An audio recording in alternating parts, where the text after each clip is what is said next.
With that, we bring in Brett Tolman, former U.S. Attorney and Executive Director of Right on Crime and Constitutional Attorney, and Fox News contributor Jonathan Turley. Great to have both of you with us at this point.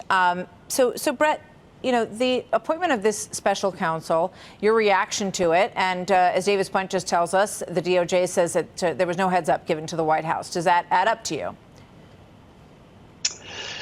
Well, I'll tell you, Martha, thanks for having me on. I do think that this was a box that Merrick Garland couldn't get out of. And he had put into place a standard procedure for something this, monumental involving classified documents. And so he really had no other choice. And I do expect that he had the basis to believe that there is the potential for a crime to have occurred. But I want to go back. You had earlier, Geraldo and others who have talked about neither side should have been dealt with the way that the department has dealt with them. And some of that may be true. The one difference here is, what are these documents, and do they relate to some of the allegations involving the Bidens and the Hunter Biden's laptop, and Ukraine and China, and some of the more serious allegations that this family benefited from a pay-to-play type scheme involving Hunter Biden. If there is a connection there, then they do need to be treated differently than even Mar-a-Lago. Yeah, Jonathan, Brett brings up a good point.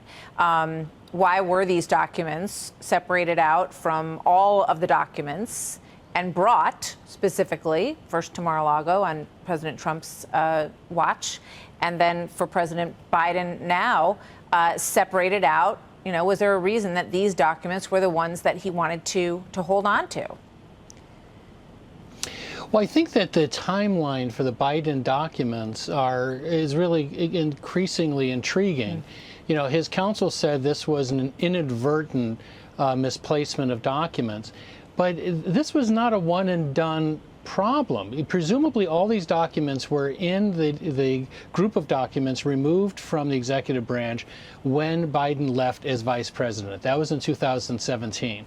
The Penn Biden Center didn't open its office in D.C. Until 2018, so he had to move in after that date. So these documents had to go to some other location. Now the question is, why were they divided? They end up in different places. Some end up in D.C., some end up at his residence. In his residence, some end up in the garage. So these documents were distributed and divided. Why? What was the purpose of sending one box to D.C. or having one box stay in Delaware? One possibility is that they were relevant to things that the vice president was working on. Now, the reason that is a serious threat for the president is that if he actually worked off these documents, which were clearly marked as classified, this whole inadvertent defense goes right out the window. So the question is, why were they sent to different locations? What locations were they sent to?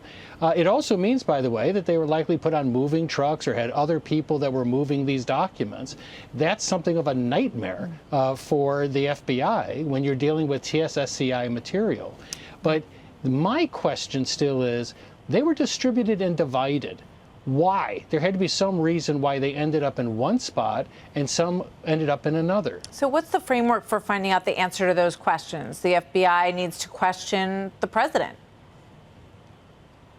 Yeah, and the president is using counsel.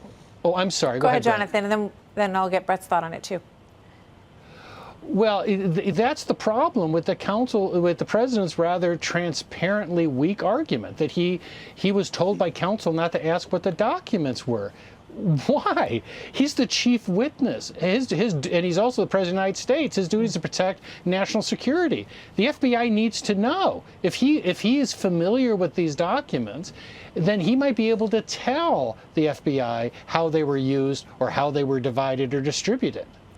Yeah, so Brett, this argument, and you mentioned Geraldo making it earlier, and, the newsworthiness of it and the distraction from other things that are perhaps more important in terms of the life of the country in the long term is a valid one. I understand that argument. However, I think that the American people are tired of people just breaking the rules and there's no accountability. They look at Hillary Clinton destroying things from a server, that hammers were used to break hard drives, and they say to themselves, gee, why would you do that? Right? And so with the question with Mar-a-Lago and now with the Biden residences, they're asking the same thing. So sloppiness is an excuse. Most people wouldn't get away with that. Why is it okay for them to do it and not for other people? Well, you're right, Martha. I've represented two individuals. Both instances, it was almost sloppiness that was the reason for why they had classified information inappropriately and had it at their residence, for example. Both were in the crosshairs of the Department of Justice, and there was not the potential for the seriousness in those cases, but DOJ was all over that. So the question is a double standard applied to those in higher office? And for some time now, I think the country has been grappling with this. It's no coincidence that you have the Congress now starting a committee to determine whether or not DOJ has been weaponized to support one political side over another. We want to see justice done and equally and fairly applied, regardless of an individual's political position. And that includes the president, and especially now, given what they've done with President Trump. Yeah. So is it the type of case that the Department of Justice can reinstill some confidence? It is that type of case, but it will take extraordinary effort by the Department of Justice to do so. Yeah, and as you point out, the question is why these documents were treated differently than all the rest. And you talk about the investigations that are upcoming, and whether it be Hunter Biden or business dealings with China. We know that China gave $5 million to this Penn Biden Center. So those are all questions that need to be answered by the people involved here. Gentlemen, thank you very much. Stay with us. We're going to just take a quick break.